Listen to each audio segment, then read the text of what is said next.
Power rarely announces itself. It doesn't campaign, it doesn't confess, it doesn't hold press conferences.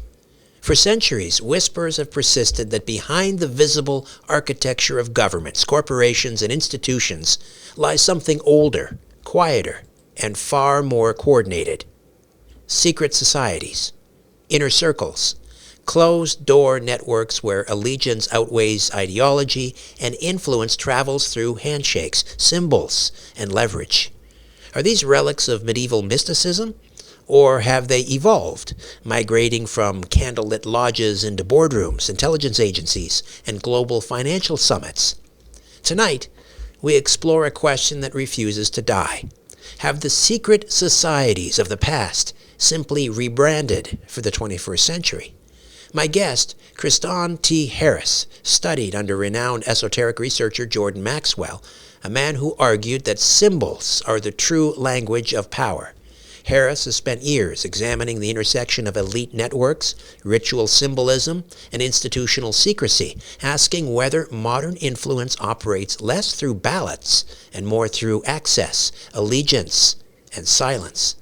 And then there is the shadow cast by Jeffrey Epstein, a case that exposed proximity between global elites and a criminal enterprise many believe operated on leverage as much as vice. Was Epstein an anomaly, or a glimpse into how modern power protects itself? Are secret societies fading into irrelevance, or have they simply moved into plain sight? Tonight we follow the symbols and ask what they might be signaling. Kristan, welcome back to Strange Planet. How are you? I'm doing great. And you know, it's interesting. This is a subject that I love and that I'm passionate about, and that is symbolism. Symbols are everywhere we look. We see them every day. The reason behind the symbolism and what we get is really interesting because it's also there to control your mind. It's there to control the narrative. It's there to really silo how you think and plant seeds of disinformation in the garden of your mind so you grow unhealthy ideas. In fact, what do they call the process of putting symbols together that have meaning? They call it to spell. What does it mean to cast a spell? If we're casting a spell, that's normally what people call to be put under a trance of sorts. And even if you take those symbols and you stitch them together, we call it cursive. What is a curse? What does it mean to be cursed? And even when we write, we have the word R-I-T-E as in Scottish rite and the word rite as in ritual. When we look at our alphabet, right? What is a capital A? Most people don't see it. Every day you see a capital A. It's on the back of your dollar bill. The capital A is the pyramid and all-seeing eye. Why is it that Americans every day, they type a capital A on their keyboard? They have no idea who they're giving ode to. Well, the capital A is also known as what's called the chief cornerstone. And if you don't know, the pyramid on the back of the dollar bill that is split in half is also known as a chief cornerstone. What that means is if you're going to build a foundation for a home, the first brick you lay is known as the cornerstone. But a chief cornerstone is different. In fact, in Christian symbolism and books related to it, calls Jesus Christ the chief cornerstone. And what it really is a pyramid or obelisk, right? Because you can't put another brick on top of a pointed pyramid. So what do masons do? They reject it and they cut it off. And that's why you see it separate from the pyramid on the dollar bill. It's two pieces, and the top half has an eye that represents the sun, because you can't own the sun, I can't own the sun. Well, that is God's sun, and that is also where we get the symbolism and secret societies and elite societies of the crown. That's why a crown is gold and has its rays, because it is a sign of the sun, right? The king is to illuminate those around him. In fact, it's said in folklore and mythology that Nimrod, Noah's great-grandson, was the first king to wear a crown to represent the sun, the entry level to what we call now the mystery religion or of symbolism. And it's interesting to me that Egyptians used to take instruments and they would put sand on a surface and they would play the instruments, and the pans would vibrate and they'd make these symbols, because it's really interesting, because vibration is symbols. Symbols are vibration. In the beginning, it says God spoke, and then there was life, right? Vibration, speaking, sound. It's all in it together. And they use it to control your mind. They use it to control your thought process. And they use it through epigenetic memories, meaning the reason why we use the alphabet we do to this very day is because it has a long history of programming. They're visuals that we understand. And if you don't know what epigenetic memories are, it's what the monarch butterfly is known for. They fly out of Mexico and they head to Canada, and the generation that leaves Mexico dies, but those memories of the flight path are carried on through the youth. And why does this all matter? Because it is known that MK Ultra invested significant research into satanic occults and other occults on mind control tactics, right? It's occultism, and not all occult is bad. Occult just means secret, right? And there are many occult societies. There are many secret societies. Some of them are basic, and some of them are more intertwined. Some of them have political influence and business influence. And there is so many of these organizations, and there's new organizations popping up all the time that use these symbols and these thought process. And one of those major symbols are the zodiac sign, which is really interesting. Okay, can I just jump in? I gotta slow you down here because I basically barely said hello. Okay. No, you're on a roll, and I'm sorry to interrupt, but I want to back up a little bit because sure. I want to start with Jordan Maxwell because you studied under Jordan Maxwell. Some of the listeners may not, they've heard the name maybe. Who was he? What did you learn from him? What did he have to say about secret societies? Well, Jordan Maxwell was an interesting person. He understood that asking the right question is halfway to getting to the right answer. His real name was Russell Pine. And Russell Pine was an interesting individual who found interest in etymology and knowledge, and he grew close with an individual known as Manly P. Hall. And for those that don't know who Manly P. Hall is, he was a former minister. He went on a lifelong, I would say, journey on understanding philosophy, theology, the esoteric, and the occult. And he was a member of the Freemasons. He was a 33rd degree Mason, and he wrote a book called Secret Teachings of All Ages, which is a phenomenal book. But Jordan went to his presentations often at the Philosophical Research Society, which I've been at, which is a very cool place. It's Manly P. Hall's library out in Los Angeles, California.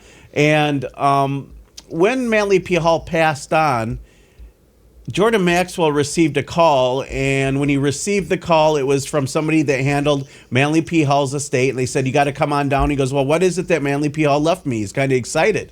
And he ran on down, and he got in his car, and he drove down to the Philosophical Research Society, and it turned out that Manly P. Hall allegedly left him one of 3 sets of copies of handwritten books of his research, and it was a catalog of 150 books. And what Jordan was able to do is take a lot of Manly P. Hall's original work and translate it for a lot of us dummies out there that really don't understand etymology, that don't understand how the real world works. And he was able to explain it in layman's terms so we have a better understanding how the elite work. Like, they don't call their children kids, they call them children, right? Because what is a kid? Isn't that like a baby goat or something of that nature? Like, words have meaning, and that's where we learned a lot about how the banking industry works. What is a bank? A bank divides currency, right?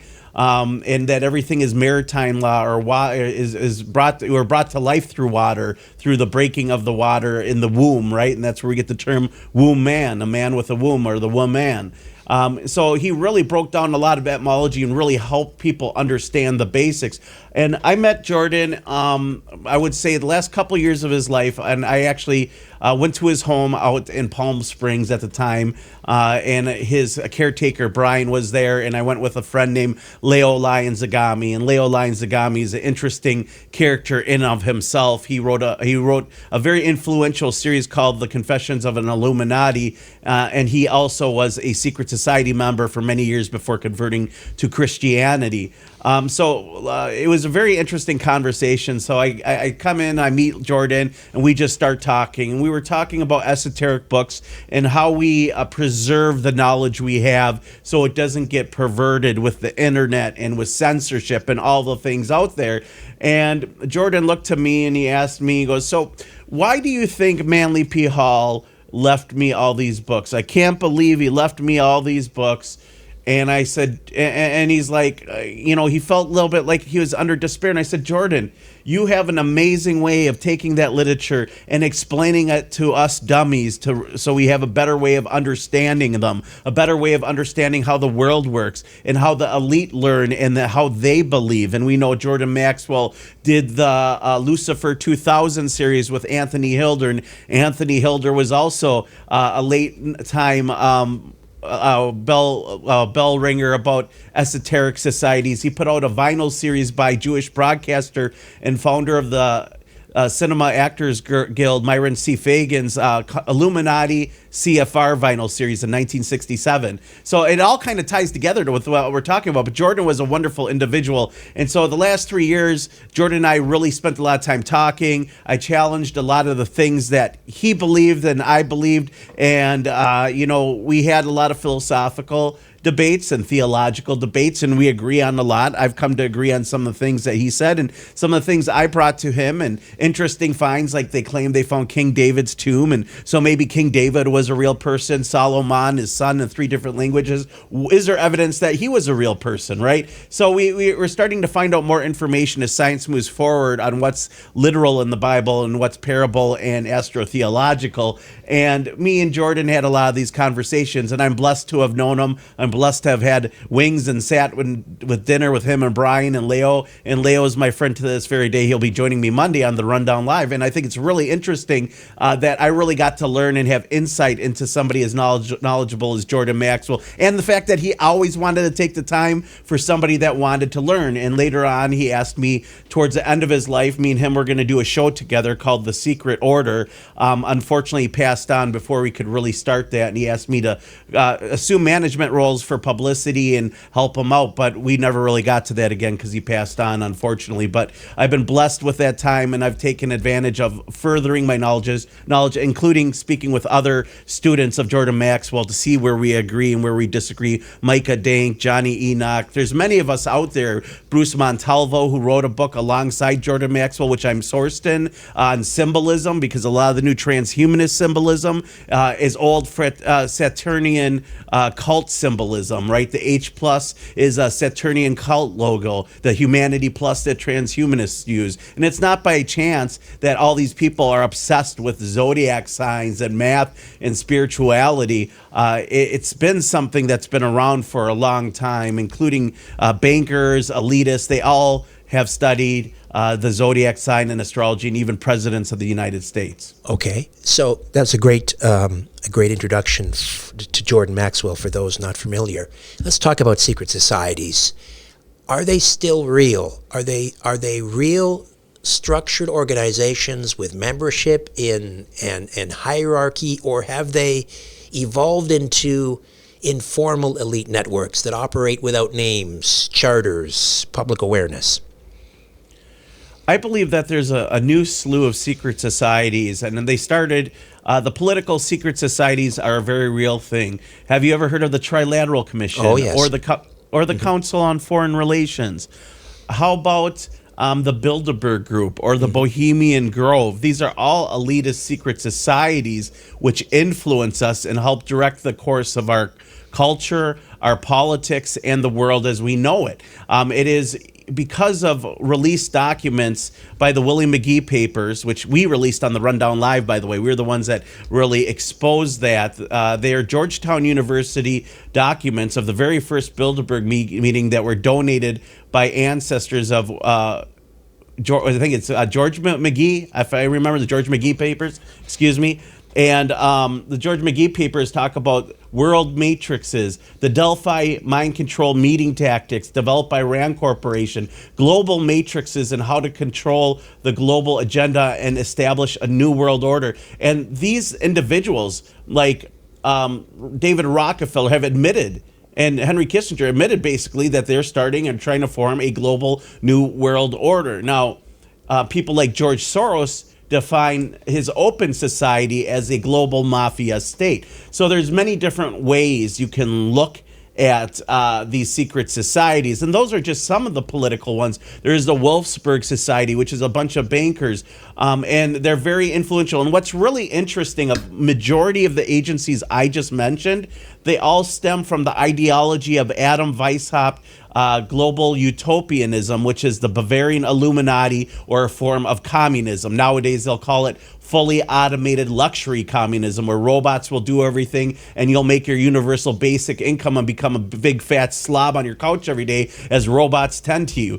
and that's kind of where they want to lead things. And that's another reason why they want to cull the population. We've all heard of the Georgia Guidestones put together by Rosicrucians. And if you don't know, the Rosicrucians are the mystics of secret societies. Sir Francis Bacon is the person who took Freemasonry and combined it with Rosicrucianism, hence where Freemasonry is an umbrella for many different secret societies, including the Scottish Rite, which is the Knights Templar Rite. You got the Rosicrucians, you got the Royal Order of Jesters, you have the Shriners, in which old newspaper articles refer to the resurgent as the person who was responsible for the resurgency of Shrinerism was Adam Weishaupt. He was one of the two members that were really strong in bringing back the idea of the Shriner lifestyle, and that's where you get the Royal Order of Jesters, who only emit 13 new members every year, and the secret societies go up from there. Once you reach the 33rd degree, there's other secret societies. There's Skull and Bones, there's Scroll and Key, and I could go on and on. There's all these different societies, but most of them have their roots in Illuminati, Bavarian lodges, the League of the Just, and the idealization and pushing, and I would say the whole narrative behind communism is pushed by these guys. If you look, it's the capitalists that the communists hate so much that fund the ideal communism, because it consolidates wealth and power. And what did Adam Weishaupt teach in the Bavarian lodges? Abolition of private property. What are they talking about now? Oh, well, in the future you won't own any private property and you'll be happier. Okay, so let me just jump in there. Does that mean Karl Marx was an occultist?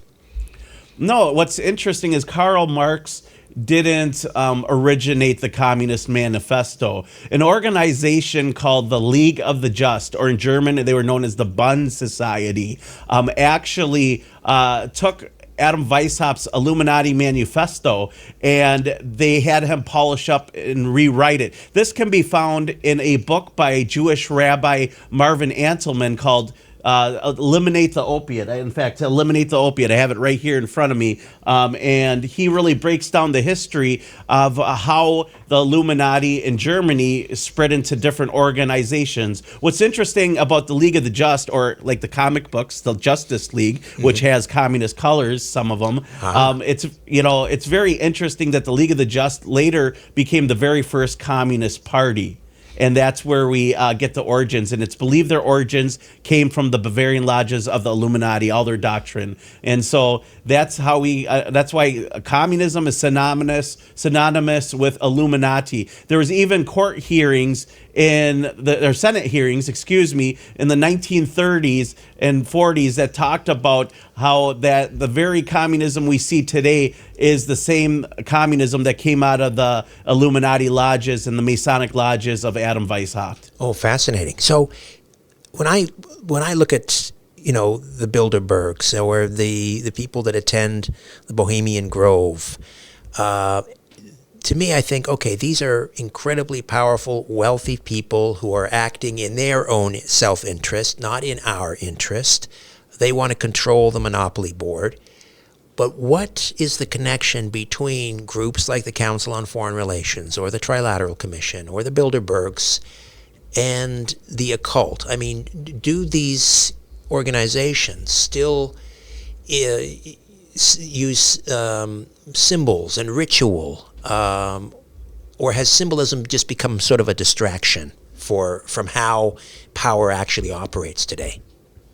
Well, I believe that they still believe in ritual. So the Bohemian Grove Club, although it is now out in the open where people have infiltrated it, they have gone and filmed. If you notice, they have a giant owl symbol. On their dollar bill, there's a secret owl, right? It's that's Milok, isn't it?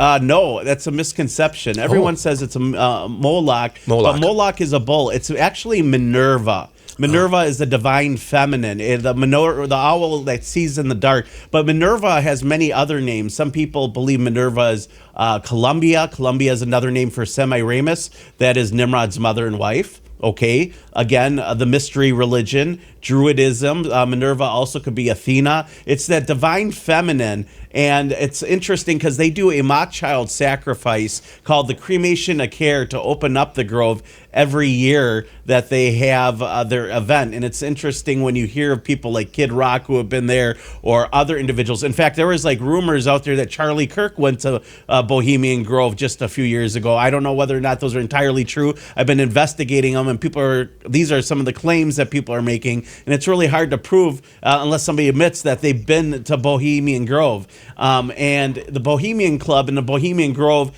is an interesting club because Henry Kissinger was a part, George Bush was a part, George Bush Sr. is a part, and as we know, the Bushes were members of Skull and Bones. Skull and Bones 322 is a descendant of the Knights Templar, because the Knights Templar, when they were banished from France, many of them became pirates, hence the skull and crossbones that you see on the flags of pirate ships, and that is used by the Skull and Bones fraternity at Yale. And those kids that start at college, they get scholarships, right? They get, because they're illumined ones, they are selected, and that's how a lot of these societies select their individuals, by taking the most intelligent people, and then they get invited to things like the Grove. And the Grove, as you know, they're known from partying, drinking from day till night. There's homosexual activity that goes on, but the reason why people say, oh, they're worried about this, because these are conservative Republicans that are bringing in prostitutes. There's all these claims around the Bohemian Grove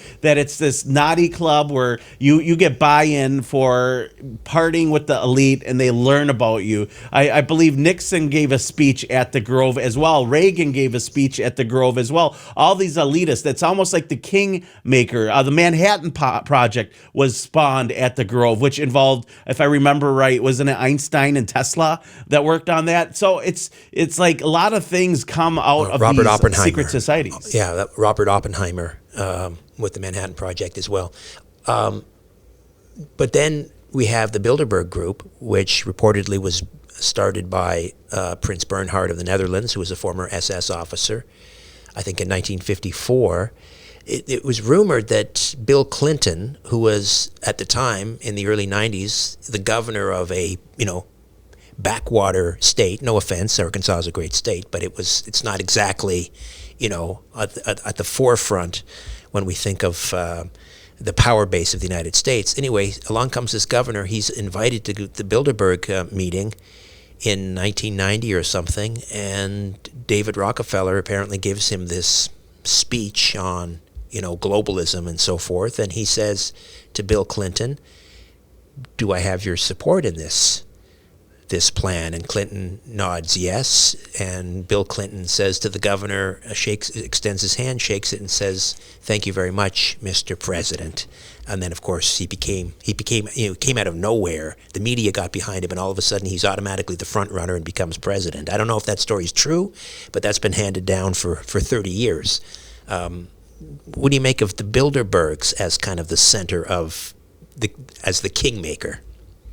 I wouldn't say that the Bilderberg Group is really a kingmaker, more so an idea and policies organization that discusses things like artificial intelligence, disclosure. When I was there, I covered Bilderberg in 2017.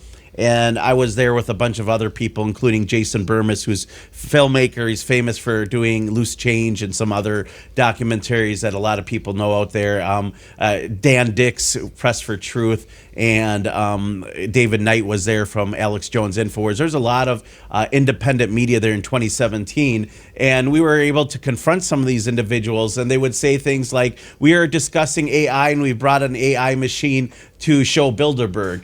One of them was a individual said we were talking UFO disclosure, and we kind of laughed it off. We're like, oh, they're just giving us BS, but look at where we are today with the news that we're talking about. And so I think the things that they mentioned, eugenics, population control, the Trump issue, all those things that they publish now on their website, the bilderbergmeetings.org, they literally are now out in the open. They're programming you to accept whatever their mission is. And then it gets passed down to the World Economic Forum.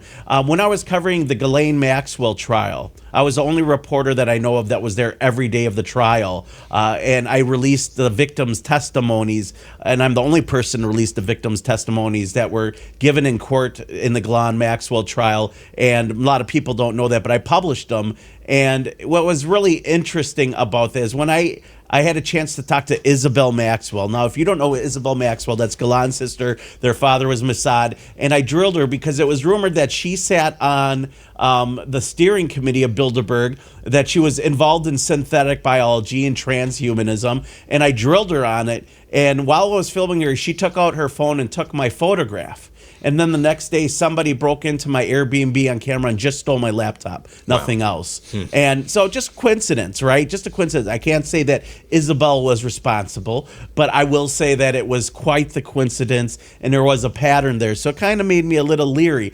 But the idea that these people take the secrecy of the Bilderberg group still seriously, I believe that. They don't allow press into the Bilderberg group. It's like the Trilateral Commission.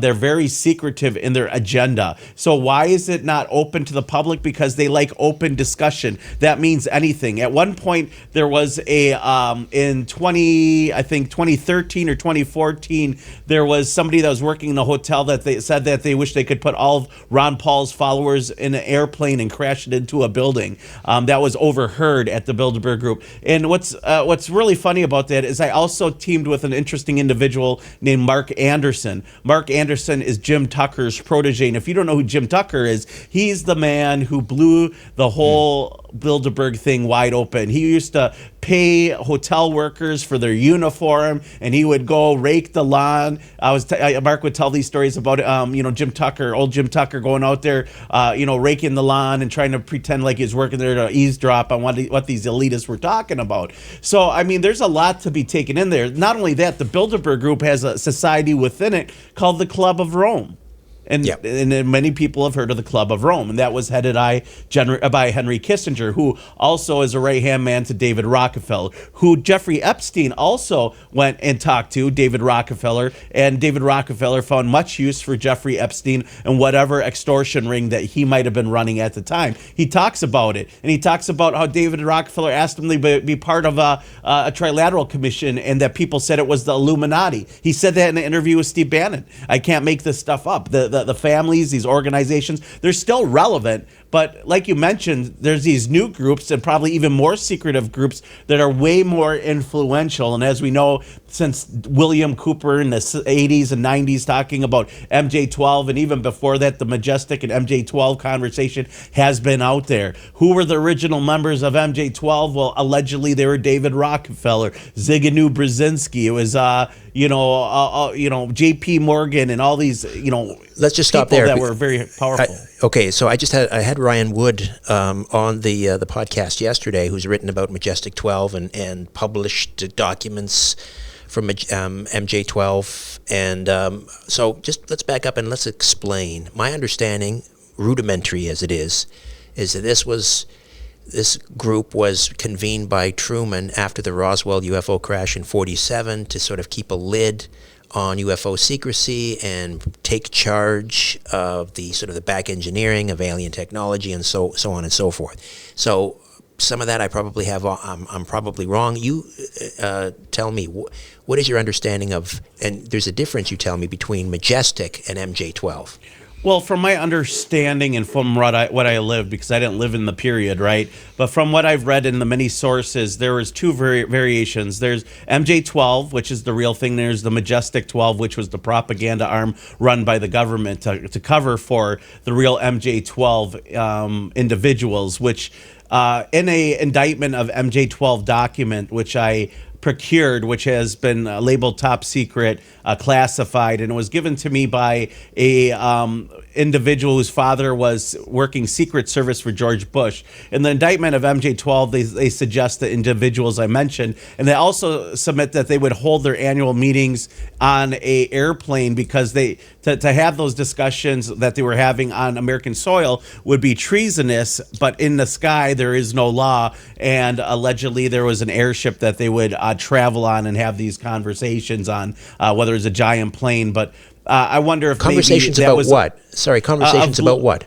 Well, global politics, UFOs, direction. As you know, Henry Kissinger was a big person involved in Project Paperclip, UFOs, in keeping it secret, the secret air bases, the direction and policy of the world and the government. MJ-12 was allegedly 12 individuals, each given a number MJ1, MJ2, MJ3, MJ4, and so on until 12. Other than that, that's what the document says, and it doesn't go into much detail other than those are the individuals allegedly involved. Now, the matter, is this accurate? We don't know. It's a secret society. This is the data that's been given to us that I've seen or I've went through, and I've made some of this data public, right? And I have no problem sending this to you as well after the show so you can look through it, but it's very interesting. And, you know, when we start talking about 12 powerful men, well, if we fast forward a little bit, just to this modern day and era, there's a new organization that was invented in 1868. We'll call that new for a secret society because some of them go back thousands of years, right? The Freemasons believe they walked off the ark with Noah. They're called Noah sheets, right? And also it says in Freemasons Encyclopedia on Freemasonry that Nimrod is the founder of the craft. He's Noah's great-grandson. All this stuff is in there, and it's interesting, but that's where they tie their origins point to. This is a newer club called the Zodiac Club, and there are emails in the Epstein files which help us identify 3 or 4 members of an exclusive club that is only 12 members, and they are each assigned a zodiac sign. Each one is given Leo, one is given Libra, one is given Gemini, and so on. And they are all referred to collectively as the signs. And it's funny, signs of the time, huh? And when you're looking at astrology and their interest. The Zodiac Club also has had prominent members, including J.P. Morgan, who went by Libra. In fact, everything we know in detail, and I know, is because J.P. Morgan's Madison Avenue Library has a book called Records of the Zodiac, where inside has the minutes, and it's been published in archive.org, the minutes of what happened in the initial meetings and the people involved. And it says in their constitution that they meet the last Saturday of every month from November through April, and the group only consists of 12 members. Each is assigned a zodiac sign, and they all have to agree unanimously on any new members. And it sounds like that they are members until they die. Right. And so, obviously, this is not an elected body, except within, I guess within the Zodiac Club itself, they decide. Is it based on bloodline? How do they determine, their successor? Well, I'm not sure, but I know in the email they were talking, in the names that they were mentioning in the Zodiac sign included, let's see here, I got a nice little list for you of us identifying the recent members. Paul Volcker is a member. Former Fed chair, former chair of the Federal Reserve. Isn't that interesting? Yeah. Mm-hmm. And who's in charge of the Federal Reserve? Which banking families are involved? Well, it just so happens a lot of them are on the list of the bloodlines of the Illuminati, which, by the way, is also in the Epstein files. There's a list of the bloodlines of the Illuminati. So he had interest in understanding the origins and the bloodlines that were ancient, that were ruling the world. So, when we talk about these individuals, they all have a special designation. We have Jeffrey Epstein. Well, why was he picked? Is it because he was the muscle man, the extortion end? We have Bob Perry. He was an expert in law and bank mergers. We also have Tom Brokaw. He's an American author, and he was, a co-author of the Today Show, if I remember right? He was the anchor of NBC News for many years. NBC News, right. Propaganda, news. It's like a collective of social engineering and of decision makers, of important people that meet for dinner and they discuss their roles. And They said that people who have gone through these books, some of the more recent stuff has been removed from these books in the library and has been scrubbed. So we're not quite sure who all the members are, but there are 4 of the 12. And it's crazy that we know that many, but also the email that Jeffrey Epstein received, by the way, I can read it for you. It says, just got a note from Bob Peary, who asked me if I thought that Murray Gell-Mann would make a good candidate for the Zodiac. As you know, it's one of those last secret type societies. The Zodiac is one of the really cool ones. There are 12 members at any one time, and it is still very secret, by the way. And people to this very day don't know it, but this is actually in the Epstein files. And, Murray Glenn? He was... Excuse me, I just killed that. I apologize. That's okay. Let me get his name right here. The individual they're talking about, he was an expert in, he was a Nobel Peace Prize nominee and physicist, Murray Gell-Mann.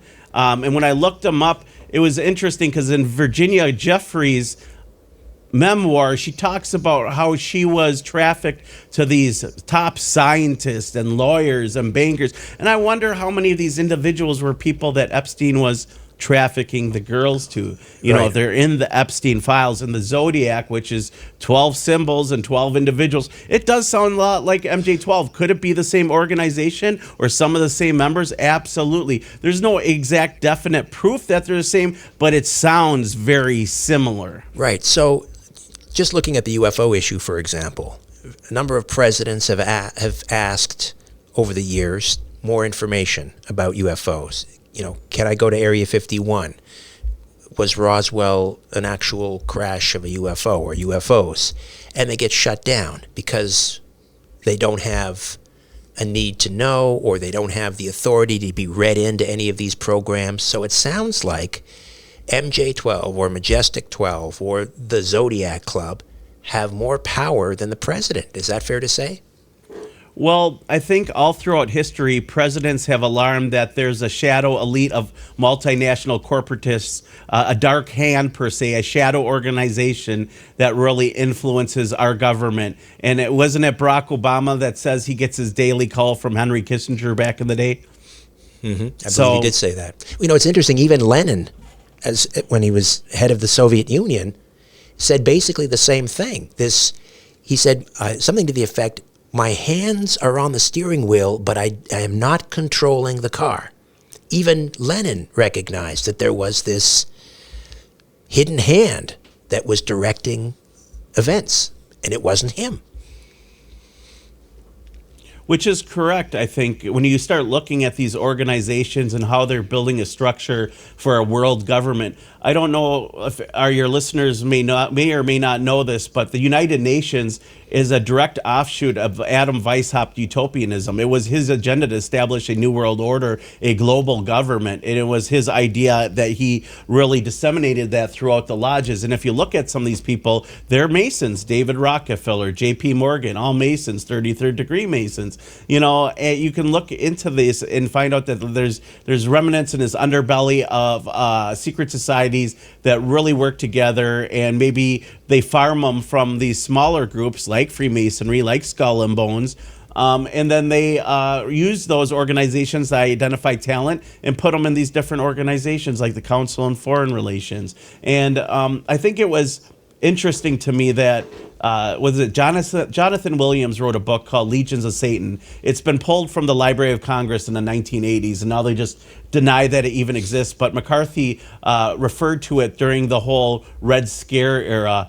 And Jonathan Williams basically registered and recorded that at the signing of the Articles of Capitulation by General Cornwallis to George Washington, that essentially all religions will be permeated with Judaism, and at one day, and even Freemasonry, and at the end of the day, we'll all be subjects to the all-seeing eye and the grand architect of Freemasonry. There's a quote out there by him, and he was allegedly present at the time when this happened. So it's not a new conspiracy. This is an old conspiracy, and it's been going on for years and years, because these elitists don't think day to day or week to week. They think generationally. They plan out their children's lives and their grandchildren's lives and what needs to happen. We're lucky to think paycheck to paycheck and how we're going to get food for the next week. But these elitists have that ability to really plan out things and really put it into action. And so I think there's a lot going on. And you mentioned UFO disclosure. I think it's hilarious right now that everyone is obsessed with the Epstein files and doing research, and they keep finding new stuff. And all of a sudden, Barack Obama accidentally mentions on some no-name podcast that, yeah, there's aliens. I've never seen them. I don't know. I guess there's no basement to Area 51. I don't believe that. But there is a grand and bigger conspiracy that, they're lying to me as a president. And then it turns out that, he gave classified information. So he's not supposed to do that. Now, all of a sudden, Donald Trump's like, well, I'm going to be a nice guy, and I'm going to release all these disclosure documents on UFOs, when the whole reality is that it's to take away from this whole chaos that the Epstein files are bringing to society, the revelations of the world that we really may live in, the whole multiverse idea that we live in a completely different world than the elite, and you got these things where people are translating these code words like jerky and cheese pizza and cream cheese, and they're being used grape in soda, bizarre ways. Grape soda and pizza parties. Yeah. What I want to ask you about ritual and sacrifices. Is that kind of a Hollywood interpretation? Eyes Wide. What was the film with Eyes Wide Shut? Eyes Wide Shut. Thank you. That idea of these secret societies engaged in these horrible, well, some of it's coming out in the Epstein files, human sacrifice, child sacrifice, humiliation rituals, which is part of Skull and Bones and so forth. Is that a thing? Or is that just kind of a Hollywood interpretation? I think it's been a thing all throughout history. It stems from ancient Babylonian worship of Nimrod, which some people believe is Osiris as well. But it's a sun deity who was upset that he couldn't get people to worship him instead of the Hebrew god, and he instilled cannibalism and ritualistic sacrifice.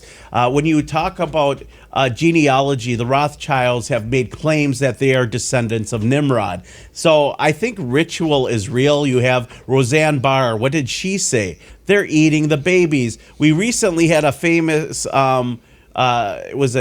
director come out on Joe Rogan and say, yeah, the people associated with Jeffrey Epstein are eating babies. There's 8,500 members who worship Baal, right? Most people don't realize we give ode to Baal when we say play ball, and some people describe it as Baal, but the proper verbiage is Baal. That's why there's a square and compass on a baseball diamond, and you play ball. The baseball is a Masonic sport. You got football, you have basketball. That's why I like hockey, by the way, because there's no ball in hockey. But at the end of the day, the ritual is there, and we don't see it. The ritual is now right in our face. It's in the movies. They tell you what they're going to do before they do it. Do you remember X-Files and yes. The lone gunman and 9/11 and the World Trade Center and Osama bin Laden? Yeah, all predictive programming. Predictive programming. That is a ritual. It's all mind control. It's MK Ultra mind control. And the people that partake in it are ritualistically abused. They are built to trauma bond, and they're built to have split personalities so they can develop Manchurian candidates. There's a whole MK Ultra segment called the Monarch program where they used it to make, sex slaves.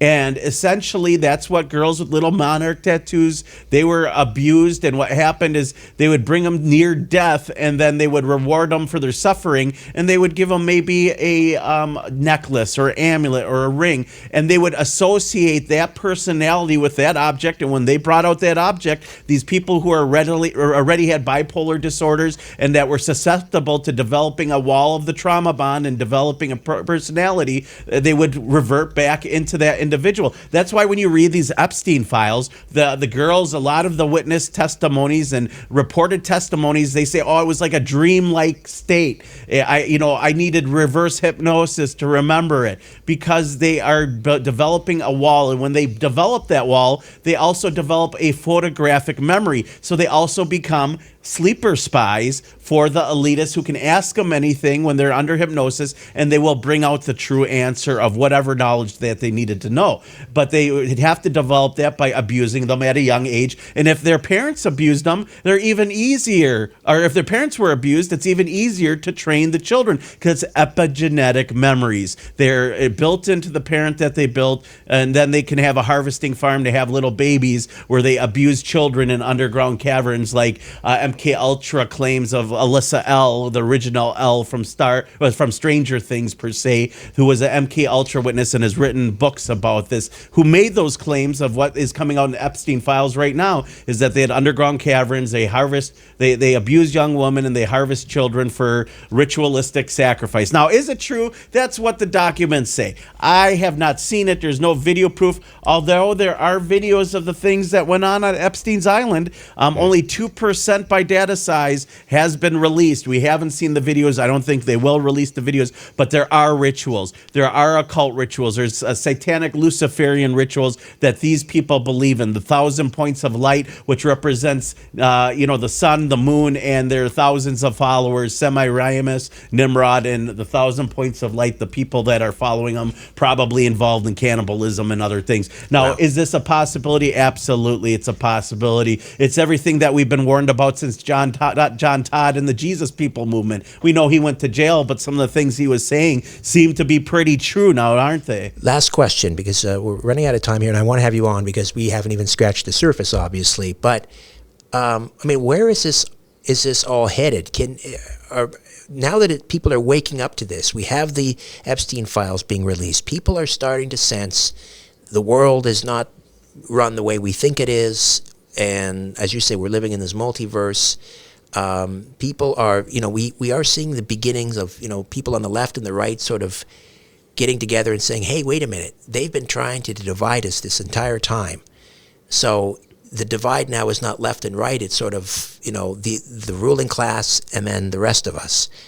Where are we heading? Are we going to defeat these secret societies, or are they winning? This is a very dark question to ask me. I had a conversation with the person in charge of Aleister Crowley and Anton LaVey's estate. His name's Eric Freeman.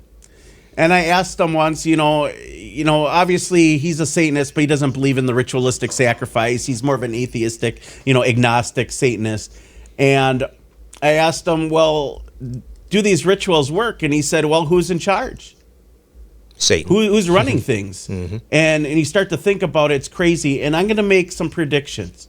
I'm going to make a prediction that this is going to be a dog-eat-dog situation. The United Nations, which is an Adam Weishaupt, baby, is going to investigate itself, and they're going to go ahead and they're going to call all their adversaries. It's a power struggle. This is a great chance for those Rothschilds and bankers to get rid of everyone who's been useless and stumbled and got this all out there. And guess what? When they arrest people, it's going to be the people that they want them to get rid of. And it's going to look like they're doing something. But at the end of the day, we have to ask ourselves, if these people worship Baal and Molech, does that mean that the Hebrew God is, do people believe it's real as well? Do they believe that deity is real? Because they really hate the idea of Yeshua ben Pantera, or Jesus Christ, as Christians call him. They really despise the idea. And there's a lot worse things that people can believe than Christianity.